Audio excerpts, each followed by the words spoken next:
So, hello, Inga. Hello. Um, Let me introduce myself. I'm Tomasz. I work for the Strategic Partnership Institute organization from Poland, and we are implementing the Erasmus project called Whistle, which is about catcalling and harassment in sport. And as part of the activities, we have to record the podcast with the experts who work in this field, and we just want to know your personal experience about this topic. So that's shortly about the project, and could you please introduce yourself? Yes, of course. Good to be here. My name is Inga, and I am kind of a freelance youth worker. I work with youth for a few years now, and I work in countries all over, so also with different projects, Erasmus and other funds. And mostly I do focus on topics like sexual harassment, women empowerment, women in sports, catcalling, all of those things that are important and we are going to talk about today. So first, my question would be just in general, you as a youth worker, you travel a lot around Europe and the world, and how do you feel by traveling yourself? Do you feel safe? And maybe you have some stories from your trips to tell to the audience. Mm-hmm. Interesting question. Yes. At first, I think maybe what I could share is even before I started working with youth, while I was studying still, I was traveling through Australia. I think I did 1 year of backpacking in Australia along the East Coast. And I think that is the point where I got really interested in all of the women's issues, women's rights, overall sexual harassment and harassment in general. And it was a beautiful experience. I wouldn't say to no one, don't do it ever. It's really safe. It's really nice. But you learn how you need to take care of yourself, definitely. So if you backpack, you change places a lot, you meet a lot of new people, you sleep in hostels, you have all of those things. So for me personally, also, I had quite a few stories where it was a little bit more on the side where you feel uncomfortable. Of course, I traveled 1 year and it was still fine and fun. But there were, for example, these situations, especially in hostels, where you would probably. I had this friend who had a situation where she met one other person and they were friends for maybe a week and everything was fine. And you make friends very quickly.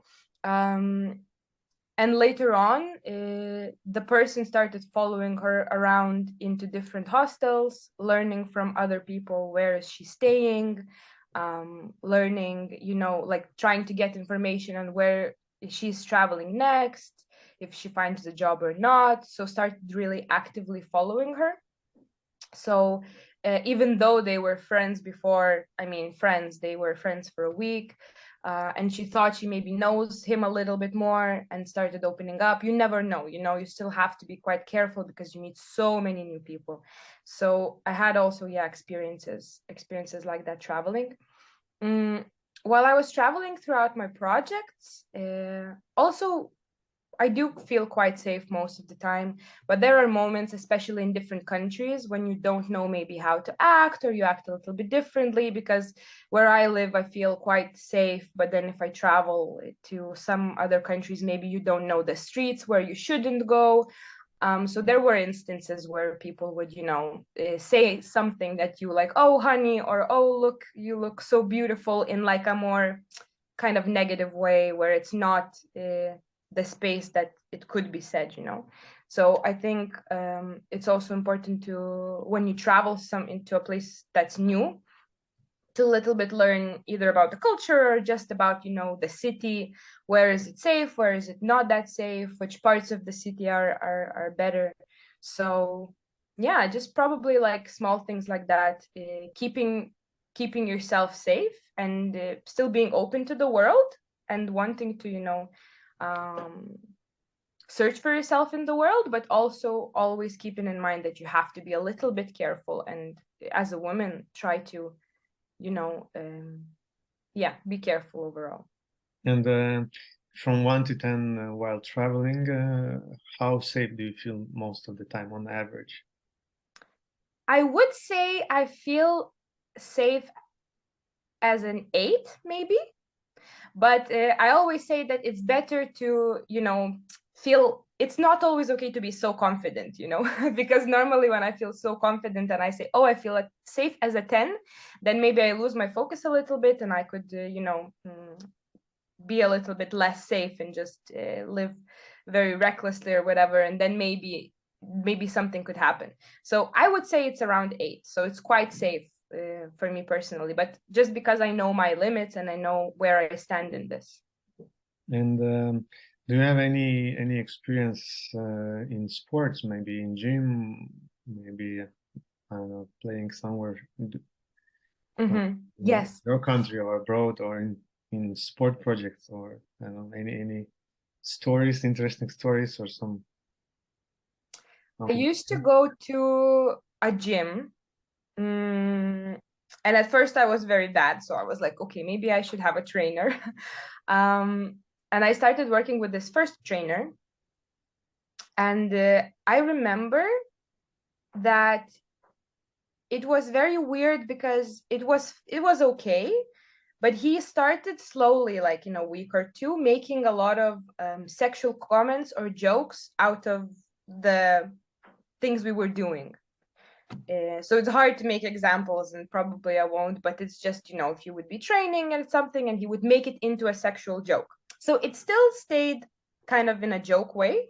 And at first I was very uncomfortable, but I didn't think it's a really bad thing at that moment. And then once I came with my friend, and she was kind of next to us while we were training, and my friend after the training said to me like, oh, Inga, this was not good, like this is not okay, he shouldn't be saying that, doesn't that make you feel very uncomfortable?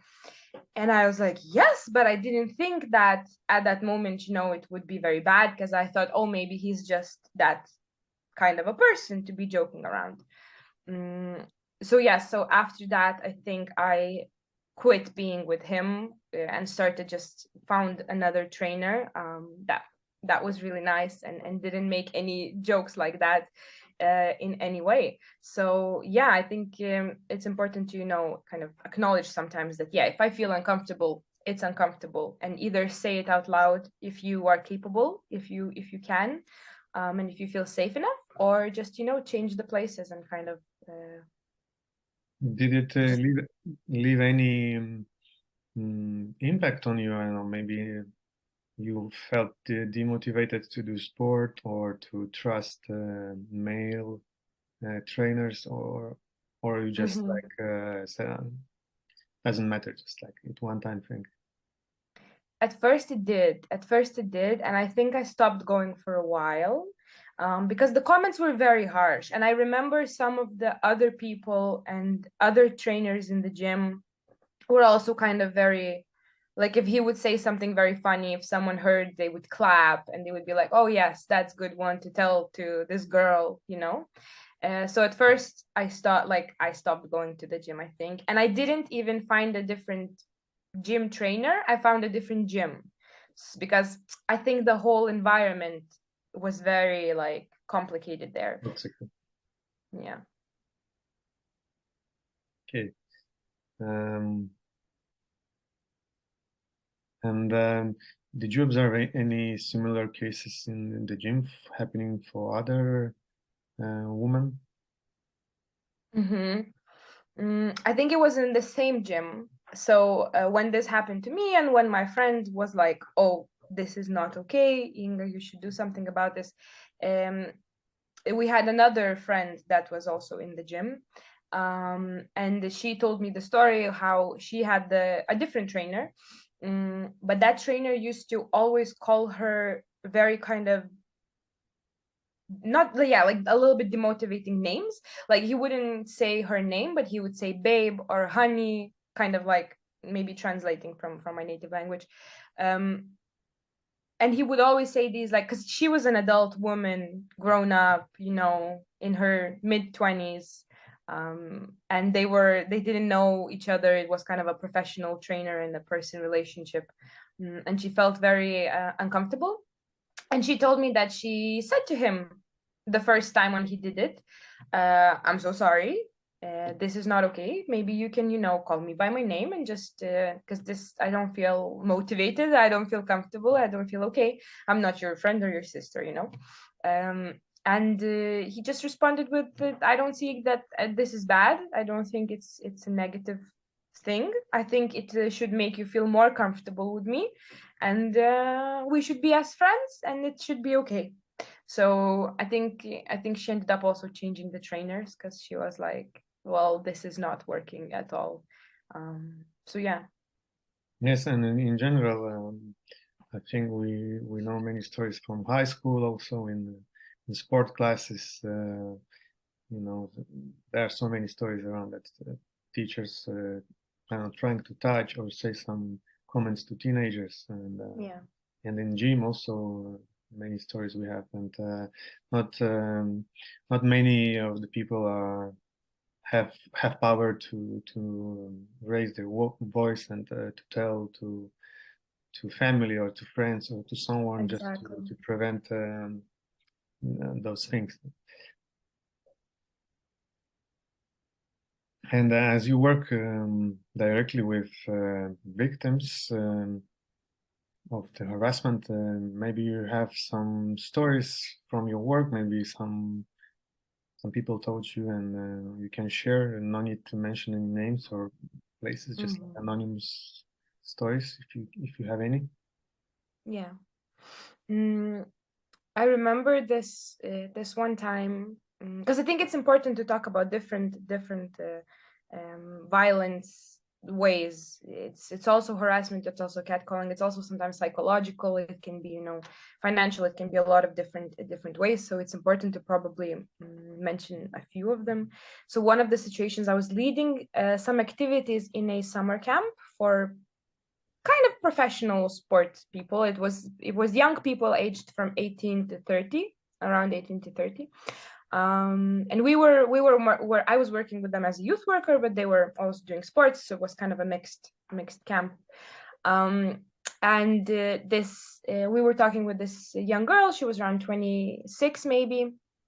That there was one of the trainers, and he was a trainer. They were a similar age, but he still was a trainer of her. So they had this like professional relationship. Asked her on a date, and she said no. And she said at first she felt already uncomfortable because it was a trainer asking her on a date. And she said, "Oh, absolutely no. I'm okay. I don't want to. I'm just, like I'm doing sports. This is what I do this summer. This is what I'm focusing on. So no." And he kept asking and asking her continuously. He asked her after a week. He asked her after a week and a half. He asked her in a party afterwards.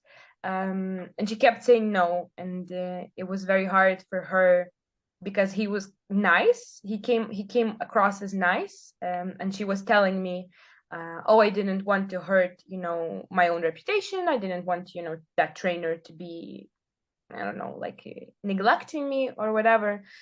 So I feel uncomfortable in this, and I don't know what to do.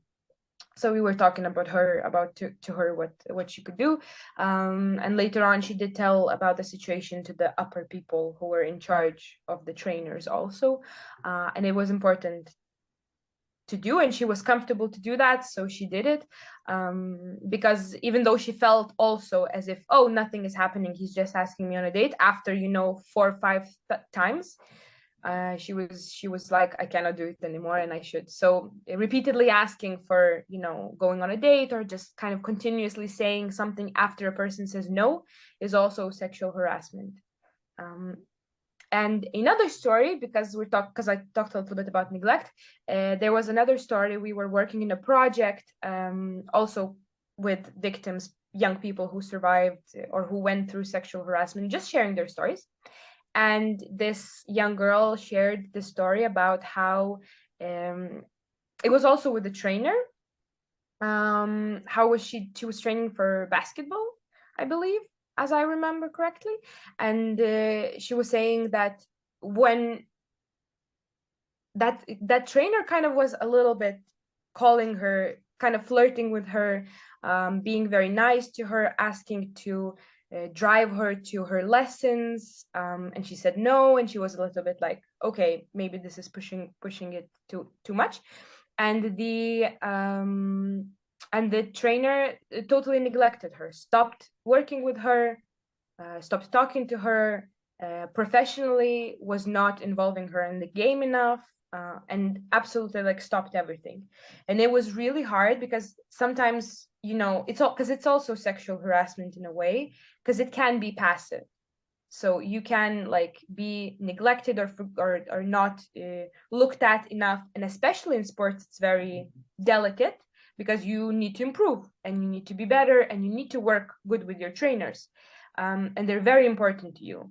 So a lot of people who experience this can maybe go into flirting even if they don't want to, or have even worse stories where they have to sleep with the trainer, or any horrible stories, because they feel like if they don't, their professional career is going to be not that good and kind of neglected.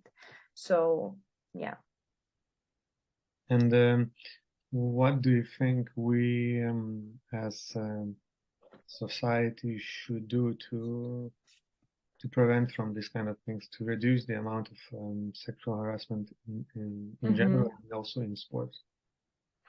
I think in the stories, at least what I saw in the stories I was saying, one important thing is a lot of victims don't know that they're victims, or they're afraid to admit to themselves that they're victims.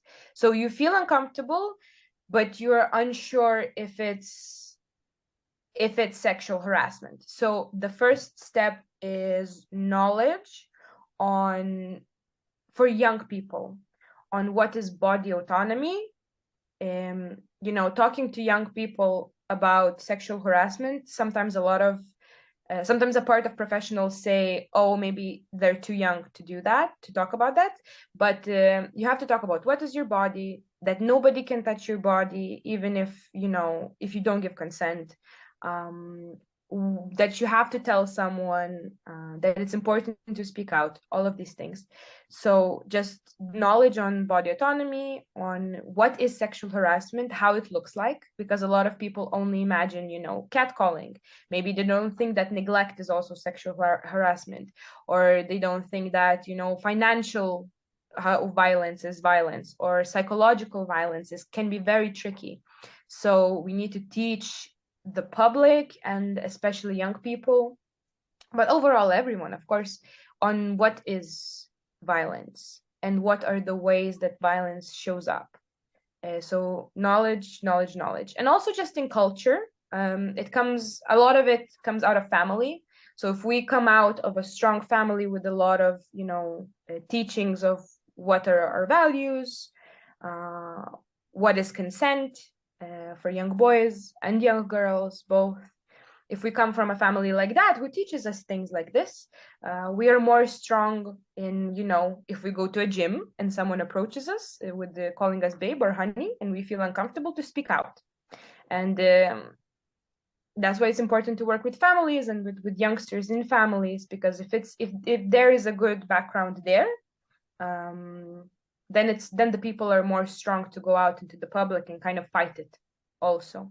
And then, yeah, and empowerment in general, empowerment of young women, so they can say no, they know when they can say no, and they feel strong enough to do it, and they feel powerful enough to do it. I think that is also very, very important.